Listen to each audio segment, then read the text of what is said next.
Selamat malam. Banyak orang bertanya kepada saya atau bisa dikatakan sering, "Pak, bagaimana memperbaiki keadaan negeri Konoha itu?" Lalu saya balik bertanya kepadanya, "Jika saya berikan Anda pengandaian berkaitan dengan negeri Konoha, sebuah sepeda motor balap dan jokinya. Jadi sebuah motor balap ini, setangnya sudah rusak, sadelnya sudah rusak, bannya sudah tidak beres, rantainya sudah rusak, rujinya juga sudah rusak, knalpotnya sudah rusak, hampir semua bagian-bagian elemen motor itu rusak. Kemudian jokinya juga lagi sakit yang tidak jelas kapan sembuhnya. Lalu Anda apakan motor dan joki itu?" Lah pasti mereka lama berpikir. Ya ganti Pak. Itulah jawaban ketika ada pertanyaan bagaimana memperbaiki negeri Konoha. Kenapa demikian? Cerita-cerita janji-janji para politisi elit politisi menuju Konoha Emas 2045 itu kan hanya janji. Tapi kalau kita berpikir lebih cermat, mencoba berpikir lebih komprehensif dan mendalam, apa persyaratan untuk bisa mewujudkan Konoha Emas 2045? Tentu ada syarat-syaratnya itu.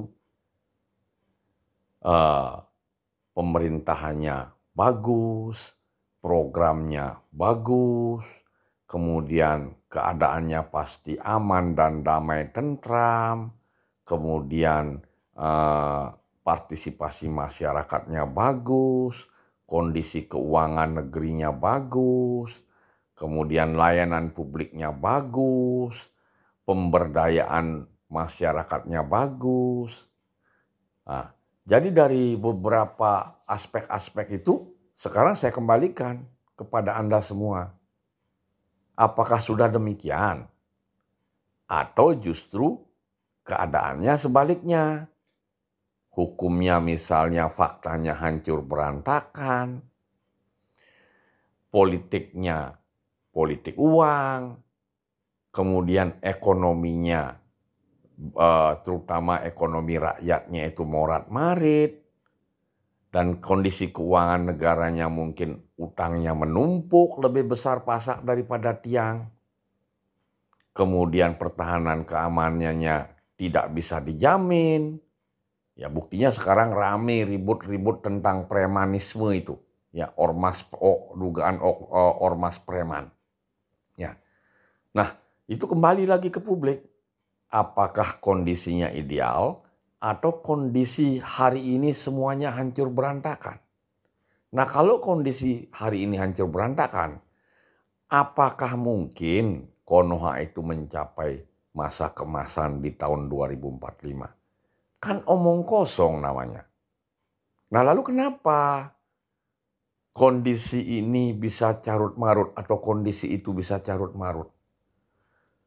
Salah satu sebabnya adalah bahwa struktur kesadaran sosial itu kacau balau. Ada klaster di tengah masyarakat struktur sosial cara berpikir itu yang cara berpikirnya abangan, bahasanya itu sudra atau wesya, justru mengambil peran sebagai seorang ksatria atau kursi-kursi jabatan ksatria. Ini persoalannya. Dan benar sekali klaster pada era Majapahit dulu ada, kalau di era salah satu referensi filsafat tentang teologi itu ada 4 klaster: Brahmana, Ksatria, Wesya, Sudra. Tapi pada masa Majapahit dulu itu 7 klaster justru. Ada Brahmana, Ksatria, Wesya, Sudra, Candala, Mlecha, dan Tuja. Nah ini struktur kesadaran yang di bawah ini ditengarai banyak menempati kursi-kursi jabatan ksatria. Sehingga inilah dampaknya. Itulah dampaknya terhadap negeri yang namanya Konoha itu. Ya. Mindset sudra menjadi penguasa. Mindset sudra menjadi pejabat politik. Ya hancurlah semuanya. Nah ini sangat sulit keluar dari keadaan ini, di mana sistem pendidikannya sudah hancur berantakan. Dulu di level paling dasar ada namanya taman kanak-kanak, sekarang diubah menjadi pendidikan anak usia dini. Ini maknanya sudah berbeda. Kemudian bagaimana SD dan kurikulumnya, bagaimana SMP dan kurikulumnya, bagaimana SMA, SMK, bagaimana regulasi tentang pendidikan tinggi, vokasi lah, diploma lah, universitas lah, institut lah, kelas online lah, kuliah jarak jauh lah. Nah ini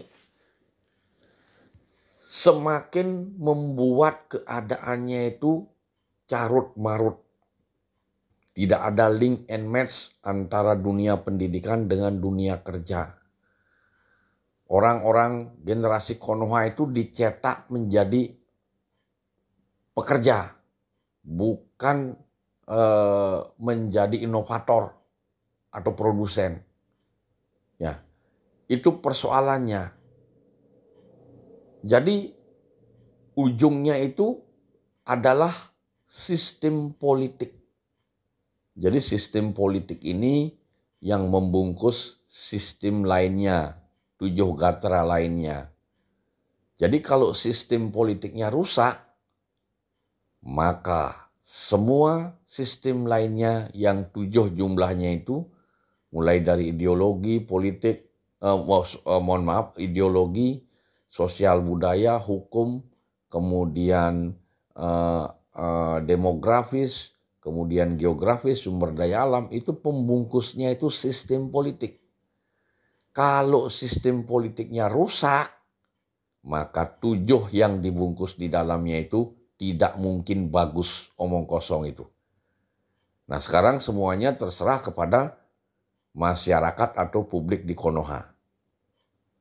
Diam menikmati keadaan ini dan peluang untuk terlintas, atau menyadarkan diri, bersemangat, bersatu untuk melakukan perubahan yang lebih baik. Tidak lagi bicara reformasi, karena reformasi itu yang diperbaiki hanya elemen-elemen kecilnya. Kurang dari 50% kerusakan sistem. Tapi kalau sistemnya hampir rusak atau bisa dikatakan 80% lebih rusak sistemnya, itu satu-satunya jalan adalah revolusi. Tapi dengan damai. Kalau tidak demikian, yang namanya wacana Konoha Emas 2045 itu omong kosong alias bullshit. Demikian. Selamat.